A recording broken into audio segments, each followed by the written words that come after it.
Louvado seja nosso Senhor Jesus Cristo, para sempre seja louvado. Em nome do Pai, do Filho e do Espírito Santo. Amém.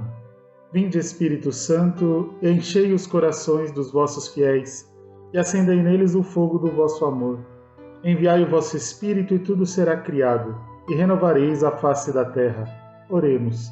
Deus, que instruíste os corações dos vossos fiéis com a luz do Espírito Santo, fazei que apreciemos retamente todas as coisas, segundo o mesmo Espírito, e gozemos sempre da sua consolação, por Cristo Senhor nosso. Amém. Meus queridos irmãos, sejam todos bem-vindos a esta aula que nós vamos dar hoje do nosso Centro de Formação Pastoral Catequético Santa Edith Stein, aqui do Santuário Diocesano Santa Rita de Cássia. Aproveito para compartilhar este material também no outro apostolado que levamos na internet, na Catequese e Desenvolvimento Humano. Se você ainda não conhece este nosso canal, se inscreva aqui embaixo. Nós sempre estamos trazendo novidades, vídeos novos, sempre voltados com o tema da catequese. Então hoje eu quero trabalhar com vocês um tema importantíssimo que nós estamos estudando lá no Centro de Formação Pastoral, que são os sacramentos. Como a última aula nós íamos fazer referente ao sacramento da penitência e unção dos enfermos, mas nos estendemos um pouco no tema da penitência, então eu resolvi gravar um vídeo para que vocês não ficassem sem este material, já que dentro da nossa programação ficaria inviável encaixar o sacramento da unção dos enfermos em uma outra aula. Então, para que vocês também não perdessem o conteúdo, vamos disponibilizar ele nesta forma de vídeo aqui, certo, gente? Então, a primeira coisa que nós vamos trabalhar com relação à unção dos enfermos... antes um detalhe. Quero trazer para vocês os materiais que eu utilizei, as fontes de pesquisa. Eu utilizei a Bíblia do Peregrino. Eu gosto sempre de mostrar o material que vai ser utilizado para que vocês acompanhem. Depois, o Catecismo da Igreja Católica. Agora eu tenho um novinho da versão atual. Quem acompanha os vídeos se lembra do meu catecismo velhinho, né? Agora eu tenho um novo. Os Sete Sacramentos, professor Felipe Aquino.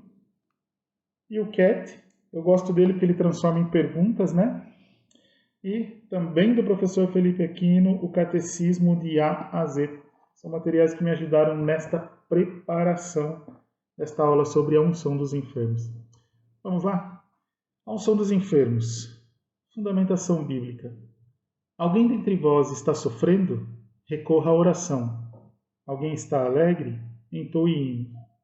Alguém dentre vós está doente? Mande chamar o presbítero da igreja, para que orem sobre ele, ungindo com óleo no nome do Senhor. A oração feita da fé salvará. Quando nós olhamos o número 1500 no Catecismo da Igreja Católica, ele nos diz assim: a doença e o sofrimento estiveram sempre entre os problemas mais graves que afligem a vida humana. Na doença, o homem experimenta a sua incapacidade, os seus limites, a sua finitude. Qualquer enfermidade pode fazer-nos entrever a morte.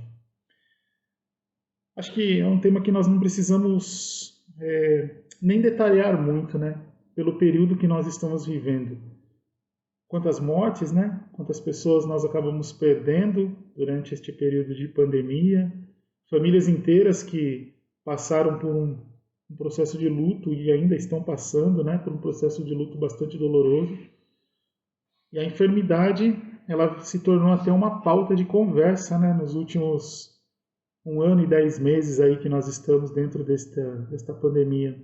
Podemos dizer que toda a humanidade foi afetada durante esta grave crise da pandemia. E é algo que nós vamos carregar para a história. Recentemente eu conversava com minha filha e dizia, olha, uma coisa que daqui 20, 30, 40 anos você vai se lembrar e vai contar aos seus filhos.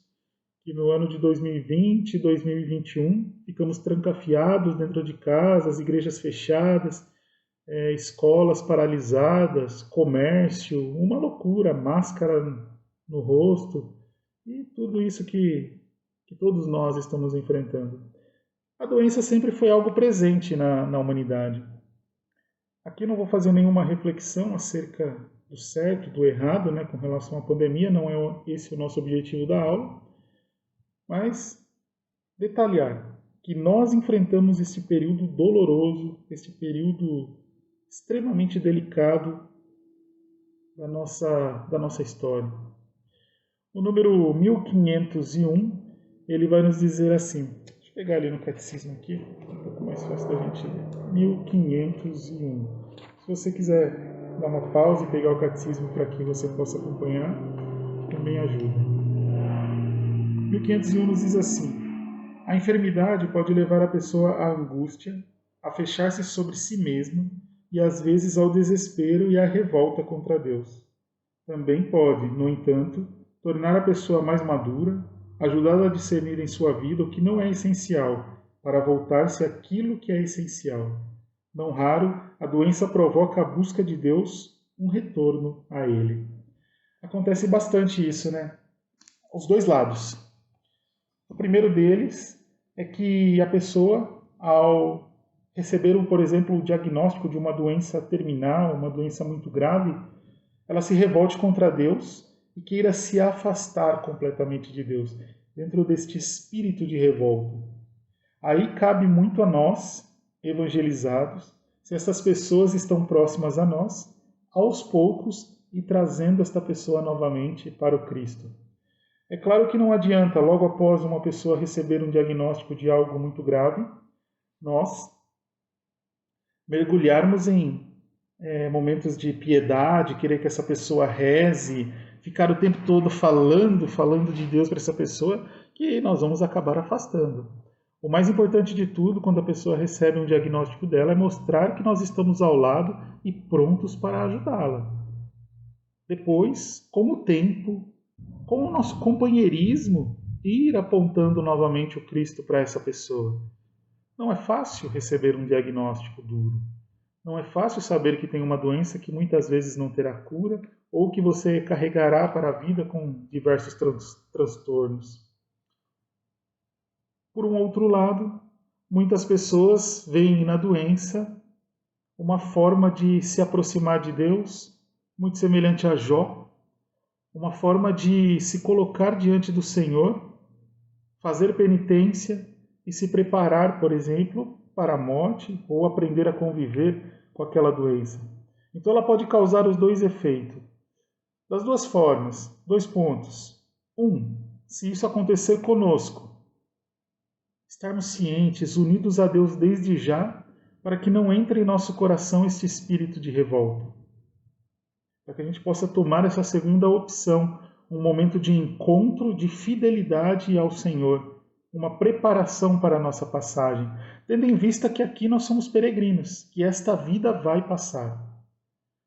Num segundo momento, quando acontece com os nossos amigos, nossos parentes, nossos vizinhos, que a gente possa ser um ombro amigo, que aponte o Cristo, que não fique focado falando só da doença ou querendo ao tempo todo pregar para essa pessoa. O mais importante é levar um prato de sopa se essa pessoa precisa, levar, dar carona, estar ao lado, segurar a mão quando essa pessoa está lá precisando de uma quimioterapia, de um tratamento duro, invasivo, que a gente esteja ao lado, não pregando. Isso é com o tempo. A gente pode voltar a rezar junto com essa pessoa, mas espere, tudo ao seu tempo. Tudo ao seu tempo, com caridade, com amor, sem ser uma pessoa pegajosa, mas com cuidado, com detalhe com os outros. Então, a doença é algo que sempre aconteceu na vida humana e sempre vai acontecer. Por mais que a tecnologia avance, por mais que a ciência descubra como tratar doenças, está provado, né? Vejam, meus irmãos, um vírus invisível, o que ele fez conosco nestes últimos 2 anos. O que fez conosco? Então, assim, por mais que a tecnologia e a ciência estejam avançadas, nós não estamos preparados. A qualquer momento vamos ter surpresas com doenças novas, doenças antigas que não têm tratamento, que não têm cura, e vamos precisar, assim, aprender, levar a nossa vida e a nossa história olhando com muito amor e fidelidade ao Cristo. O doente perante Deus. O número 1502 do Catecismo. Vamos avançar um pouquinho nos números. 1502. O homem do Antigo Testamento vive a doença diante de Deus. Diante de Deus, ele faz a sua queixa sobre a enfermidade, e dele, o Senhor da vida e da morte, implora a cura. A enfermidade se torna caminho de conversão, e o perdão de Deus dá início à cura. Israel chega à conclusão de que a doença, de forma misteriosa, está ligada ao pecado e ao mal, e que a infidelidade a Deus, segundo sua lei, dá a vida, pois eu sou o Senhor que te cura. O profeta entrevê que o sofrimento também pode ter um sentido redentor para os pecados dos outros. Isaías anuncia que Deus fará chegar para Sião um tempo em que toda falta será perdoada e toda doença será curada. Olha que número forte, né? Eu gosto sempre de falar, né? Quanto tempo a gente demorou para encontrar o catecismo, não é, gente? É uma publicação de 1992. Quantos de nós, né, demorou assim para mergulhar e olhar? Ele não é só um documento, um amontoado de números, de leis, de normas, mas é um apanhado de conduta para a gente, de como conhecer o catecismo e poder tirar dele um proveito enorme para todas as etapas da nossa vida. Vemos aqui na doença esta promessa do Senhor, que fará chegar para Sião um tempo em que toda falta será perdoada e toda doença será curada. A promessa do Cristo. O profeta já enxerga lá na frente a redenção de Cristo, né? Talvez para ele muito obscuro ainda, mas ele sabe que virá por sua confiança em Deus. E assim precisa ser a jornada daquele que se encontra diante da doença. Olhar como o profeta olha para a doença, de que haverá alguém que será o Redentor. Fazer teologia muitas vezes, e na sua grande maioria das vezes, né, é fazer teologia com a vida. Então eu sempre trago exemplos, trago coisas que se fundamentam na minha vida, na minha história, para poder partilhar com vocês. Por várias vezes eu comento algo sobre a passagem do meu sogro, né, o seu Antônio, que muitos conheceram, que muitos tiveram a oportunidade de conviver. É algo que mexe muito comigo, porque assim, posso dizer que foi, nos últimos anos, foi a pessoa que eu perdi mais próxima, né, a mim. Então, é algo que está vivo ainda, né? No último setembro, foram apenas 3 anos da sua Páscoa. E eu me recordo muito da homilia que o padre Carlos Marquesani fez no velório. Nós estávamos celebrando as exéquias e o padre Carlos ele disse uma coisa: vejam, meus irmãos, nós não rezamos e oramos por todo esse tempo pela cura do Antônio? Pois agora ele está curado diante do Senhor. Eu achei de uma profundidade, de uma delicadeza tão grande essa do Padre Carlos, porque muitas vezes nós imaginamos que a nossa oração foi em vão, de que tudo aquilo que nós rezamos por aquela pessoa, ela só seria um fruto aceitável se aquela pessoa saísse dando cambalhotas de dentro do hospital. Mas não é por aí. Dentro dos mistérios e da misericórdia de Deus, quantas vezes nós conversamos aqui em casa, né, a família toda falando o quanto Deus foi bom com o seu Antônio. Depois nós partimos um pouco e adiantamos e olhamos um processo dentro da palavra de Deus. Gostaria que vocês, se você estiver na sua casa, tranquilo, assistindo agora esta nossa aula, que você pudesse pegar a sua Bíblia. Pega a palavra de Deus e abra no Evangelho de São Lucas. Abra no Evangelho de Lucas. Olha só, falando dele, olha o marca-página da minha Bíblia. Esse aqui, para quem não conheceu, para quem não conviveu, é o seu Antônio. Quem conviveu sabia das piadinhas e das coisas. Essa cara de riso aqui, ó, era muito marcante na sua passagem aqui na Terra. Vamos lá. Então, começamos a enxergar agora. Né? Você pode falar assim, nossa, mas quando é que vai chegar mesmo no sacramento da unção dos enfermos? Calma lá que faz sentido, tá?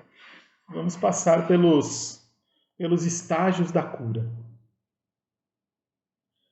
O Evangelho de Lucas, muitas vezes, se nós não olhamos com a devida profundidade para o Evangelho, nós não percebemos a delicadeza da revelação. Dentro do Evangelho de Lucas, se nós pegarmos a sequência de curas que Jesus Cristo faz a partir do capítulo 4 e se estende até o capítulo 7, realiza diversas curas. A sequência destas curas, elas fazem muito sentido para a nossa vida e para a nossa história. Vamos ver um pouquinho? Quando nós começamos a ver, logo a primeira cura está em Lucas 4, versículo 31. Pode abrir a palavra de Deus em Lucas 4, versículo 31. Nós vamos ler esta primeira aqui e depois as outras nós vamos comentando. Desceu a Cafarnaum, cidade da Galileia, e ao sábado ensinava o povo. Estavam assombrados com seu ensinamento, pois falava com autoridade. Havia na sinagoga um homem possuído pelo espírito, de um demônio imundo, que começou a gritar: Ah, que tens comigo, Jesus de Nazaré? Vieste para nos arruinar? Sei quem és, o consagrado de Deus. Jesus o repreendeu. Cala-te, sai dele. O demônio arremessou no meio e saiu dele sem causar-lhe dano.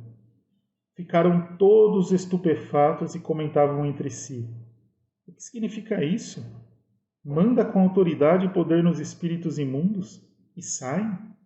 Sua fama se espalhou por toda a região. Este primeiro passo desta cura que o Senhor realiza, ele nos traz um sentido de uma coisa, de uma doença interna. Podemos assemelhar muito às doenças emocionais que nós carregamos hoje. Aqui cabe um parênteses muito importante. Meus irmãos, as doenças, os problemas que as pessoas passam, procure não se assemelhar ou dizer para as pessoas que é falta de Deus. Tá? Muito cuidado com isso, principalmente nas doenças emocionais. Quantas pessoas com depressão, ansiedade, síndrome do pânico e todos os outros distúrbios emocionais que recebem a visita, às vezes, de um irmão da comunidade, de um grande amigo, e este vira para ele e diz: Isto é falta de Deus. Na verdade, isto é falta de caridade de quem diz isto. Ninguém quer ficar depressivo, ninguém quer ter uma crise do pânico ou da ansiedade. Então tome muito cuidado com isso.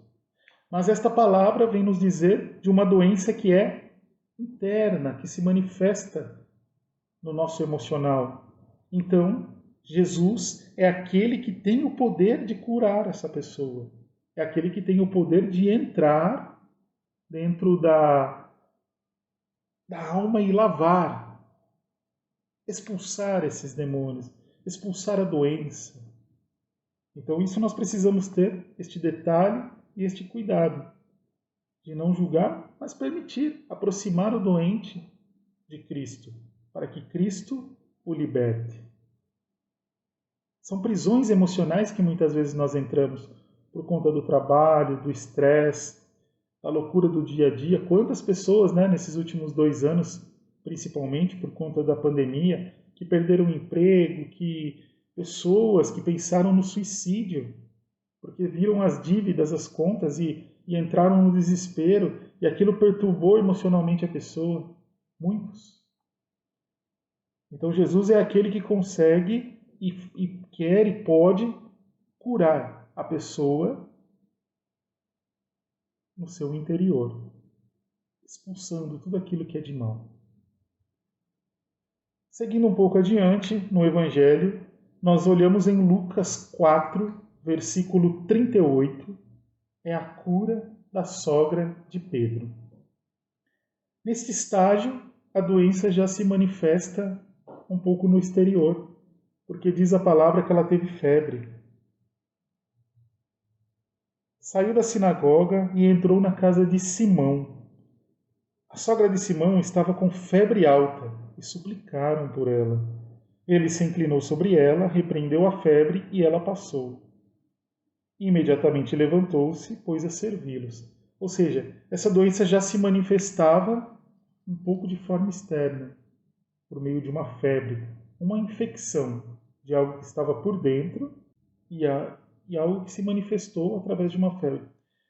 Dizem alguns estudiosos que provavelmente esta doença da sogra de Pedro pode ser uma infecção urinária, porque nesta época as condições de higiene e saúde da mulher eram bastante precárias e era muito comum que as doenças relacionadas à higiene, principalmente a questão da infecção urinária, fosse algo muito forte e presente entre as mulheres daquela época. E isto podia causar até a morte, por conta da falta de tratamento adequado, né? Estamos falando de 2000 anos atrás. Então pode ser que seja isso. Depois, a doença, caminhando no Evangelho aqui, no capítulo 5, versículo 12, aí é a cura de um leproso.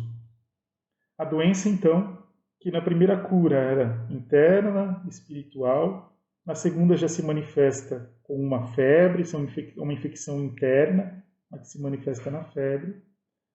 Nesta aqui, já aparece na pele a doença. Já é manifestada no corpo. É uma doença gravíssima, onde as pessoas, principalmente naquela época, sofriam um preconceito absurdo, eram afastadas do meio da comunidade para viver isoladas, sozinhas, com um sininho no peito, para que se fizesse barulho, para saber que você estava presente e que ninguém se aproximasse, pelo grau de contágio e também pela questão de imaginar que aquilo era relacionado ao pecado, à impureza. Então essa foi a terceira cura que Jesus realiza. Ele cura também aquilo que já se manifesta na pele. Caminhando pelo Evangelho, nós chegamos à cura do paralítico, no capítulo 5, versículo 17. A doença aqui, ela já chegou num estágio que começa a paralisar a pessoa. Neste momento, os membros inferiores, e paralisa as pernas. Vamos ler um pouquinho essa. Cura de um paralítico. Lucas 5, versículo 17. Certo dia, quando estava ensinando, assistiam sentados alguns fariseus, que vieram de todas as aldeias da Galiléia e Judeia, e também de Jerusalém. Ele tinha a força do Senhor para curar. Uns homens, que levavam um paralítico numa maca, tentavam introduzi-lo e colocá-lo diante de Jesus. Não encontrando modo de fazê-lo por causa da multidão, subiram ao terraço e entre as telhas o desceram com a maca, no centro, diante de Jesus. Vendo a fé deles, disse-lhe: Homem, teus pecados estão perdoados. Os fariseus e os letrados começaram a pensar: quem é esse que diz blasfêmias? Quem, exceto Deus, pode perdoar os pecados? Jesus, lendo seus pensamentos, respondeu-lhes: O que é mais fácil dizer? Teus pecados estão perdoados? Ou dizer: levanta-te e anda? Pois, para que saibais que este homem tem autoridade na terra para perdoar o pecado, disse ao paralítico: Falo contigo, levanta-te, carrega a tua maca e vai para casa. Imediatamente se levantou diante de todos, carregou o que havia sido seu leito e foi para casa, dando glória a Deus. Cheio de espanto, diziam: Hoje vimos coisas incríveis. Aqui a doença tinha paralisado. E eu gosto de destacar muito aqui o papel dos amigos. A multidão era muito grande, eles não conseguiam chegar até Jesus para que curassem aquele homem. Então, os amigos conduziram este homem para diante de Jesus. Olha a beleza. Pelo teto, colocaram um homem diante de Jesus. Jesus viu a fé, perdoou os pecados e curou aquele homem. Que grandeza, que maravilha. Este é Jesus. Este é o Senhor. Jesus, então, ele é capaz de curar essas doenças quando já se está paralisando. E ele vai mais profundo ainda, no próximo milagre. Cura de uma mão seca. As mãos que nos ajudam a fazer tantas coisas. Este homem, em Lucas 6, a partir do versículo 6, as mãos já estão secando. Ele já não poderá mais fazer coisas com a mão, habilidades. Se na cura anterior paralisava os membros inferiores, agora já é um membro superior. As mãos já estão parando. Mas Jesus, mais uma vez, mostra sua força e realiza a cura.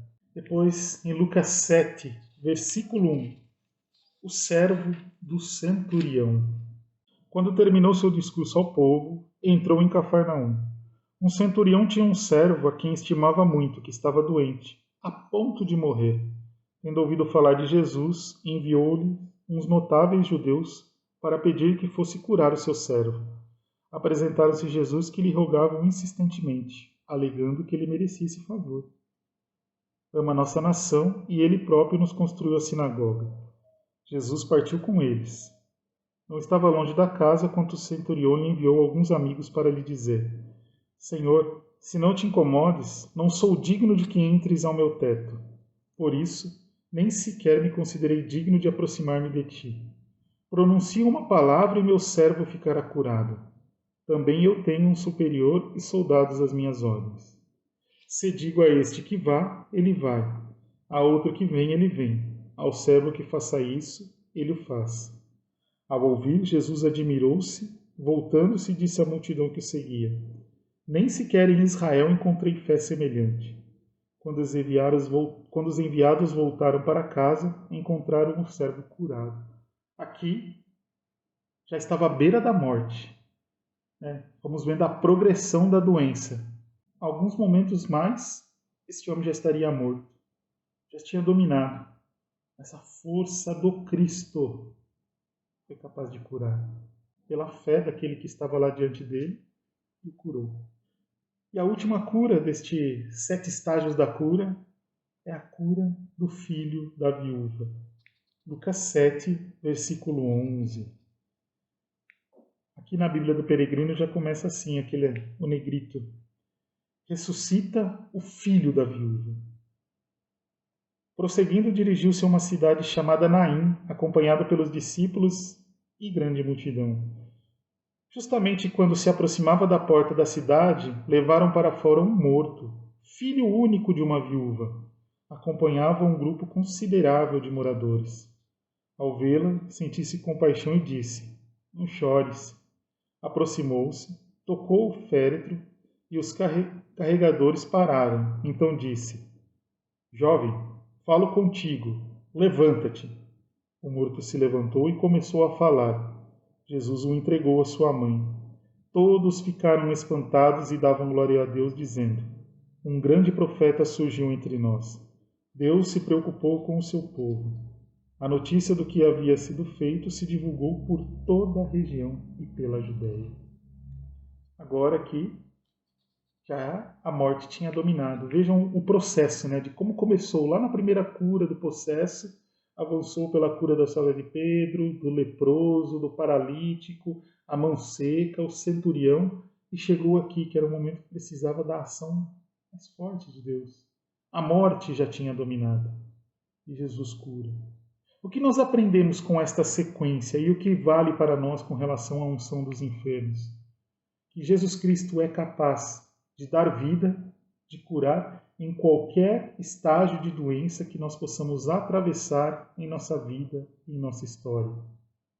Basta que a gente dê o passo de acreditar e aceitar. Vejam que em todas essas curas, um dos principais requisitos era a fé.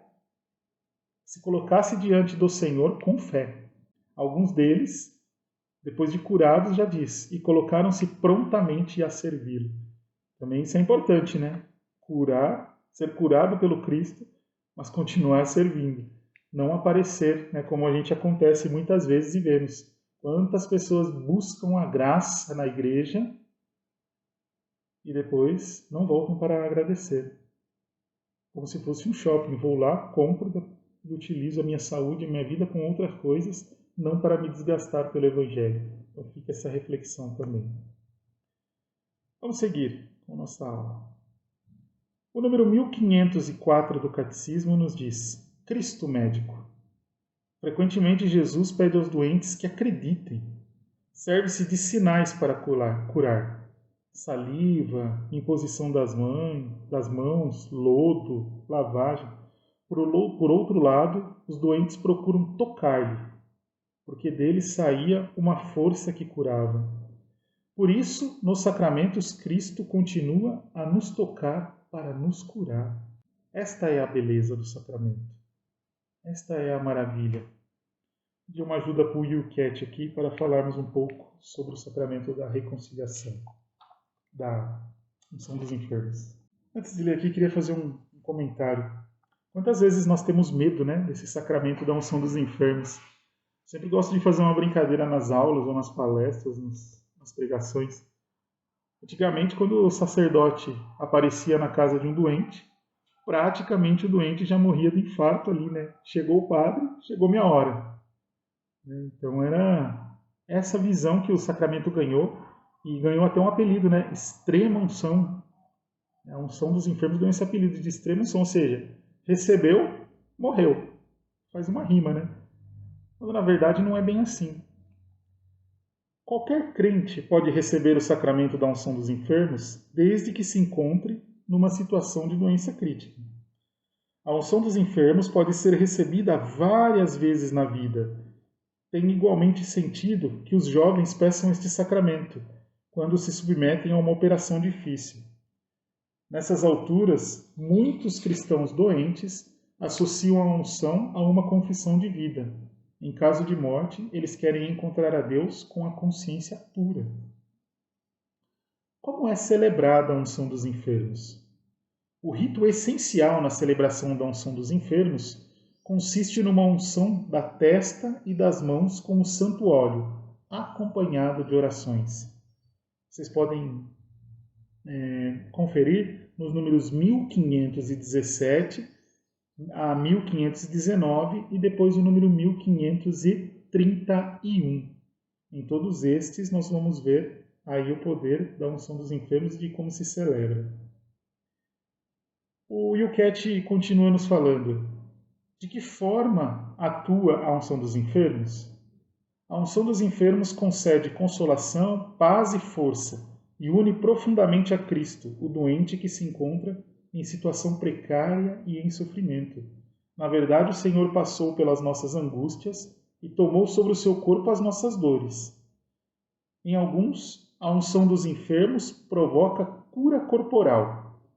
Se Deus chamar alguém à sua casa, ele concede a unção dos enfermos, a força para todas as lutas corporais e espirituais no seu último caminho. Em todo caso, a unção dos enfermos tem como efeito o perdão dos pecados. Sacramento maravilhoso de cura. Você recebe a unção dos enfermos. Se você recuperar e restabelecer a sua saúde, você continua uma vida, podemos dizer assim, zerada, né? Um novo recomeço. Vamos lá, vamos começar novamente. Caso contrário, a doença te leva para uma outra vida, você acaba morrendo, você vai com a alma limpa, se encontrar diante do Senhor. Então veja, das duas formas, o sacramento da unção dos enfermos nos traz esta beleza, esta maravilha. Então não tenham medo, meus irmãos. Não tenham medo de se colocar diante do Senhor para receber esse sacramento. Não crie preconceitos. Se eu mandar alguém agora para meu pai, e ele como está doente, ele vai achar que está morrendo e não vai, e vai piorar, não vai receber. Não caiam nesses contos pagãos. Eu não vou receber a unção dos enfermos agora porque é só uma cirurgiazinha, é rápida. É bobagem isso. Eu não vou morrer. Garante. Então não fujam desse sacramento. As pessoas têm um costume, né, de fugir do sacramento da confissão, mas também tem medo e tem essa vontade, às vezes, de fugir da unção dos enfermos. Então tenham coragem. Os 2 sacramentos de cura são essenciais para a nossa caminhada rumo ao céu, enquanto peregrinamos por aqui. Outra pergunta que o Cat nos responde: quem pode ser o ministro da unção dos enfermos? A presidência da celebração da unção dos enfermos está reservada aos bispos e aos presbíteros. É Cristo que, por força de sua ordenação, age através dele. Confiram no número 1516 ao 1530 do Catecismo. E por fim, para finalizarmos esta aula, o que se entende por viático? Entende-se por viático a última sagrada comunhão que uma pessoa recebe antes de falecer. Raramente uma comunhão é tão vitalmente necessária como no momento que uma pessoa se faz ao caminho, no termo de sua vida terrena. No futuro, ela terá tanta vida como a que tem na comunhão com Deus. Então, imagina você conseguir receber esse alimento antes da partida. Imagina que graça, que bênção. Por isso, rezem. Rezem, meus irmãos, para que no último momento a gente possa ser assistido com a unção dos enfermos, que possamos receber essa força do Cristo que cura, esta força do Senhor que vem ao nosso encontro, nos liberta e nos salva das doenças físicas e corporais e, sobretudo, das doenças espirituais. Os teus pecados estão perdoados. Não se contentaram, ele disse: levanta-te e anda. Então Jesus cura o teu espírito, cura o teu corpo. Então que nesta aula de hoje a gente possa ter aprendido um pouco, quebrado, né, esses velhos preconceitos que se tem com relação à unção dos enfermos. Qualquer dúvida, sempre à disposição. Aos amigos da Catequese e Desenvolvimento Humano do canal nosso aqui do YouTube que estão vendo, podem deixar as perguntas aqui nos comentários. Aqueles amigos também que são da Catequese e Desenvolvimento Humano que estão em nossos grupos do Telegram e do WhatsApp, podem fazer a pergunta por lá. E os alunos, para quem foi dirigida essa aula especialmente, os alunos do Centro de Formação Pastoral Catequética Santa Edith Stein, podem perguntar lá no nosso grupo, fica à vontade. Não deixem de comentar aqui abaixo, isso dá muita relevância para o vídeo. Também ajuda a espalhar, né, esses vídeos. O YouTube ele entende que quanto mais comentários tem, mais importante é esse conteúdo. Daí ele acaba distribuindo um pouco melhor. Tá? Conteúdos de igreja, às vezes eles dão uma paradinha, né? Eles não mostram com tanta relevância como se fosse uma dancinha. Se eu estivesse fazendo uma dancinha aqui, eles estavam distribuindo, mas como é conteúdo denso de catequese, pode ser que eles segurem um pouco. Então me ajude, compartilhe, se inscreva no canal, coloque um comentário aí abaixo, para que a gente possa alcançar mais pessoas. Tudo que fizemos e vamos continuar a fazendo seja para a honra e glória do Pai, do Filho e do Espírito Santo. Amém. Louvado seja nosso Senhor Jesus Cristo, para sempre seja louvado.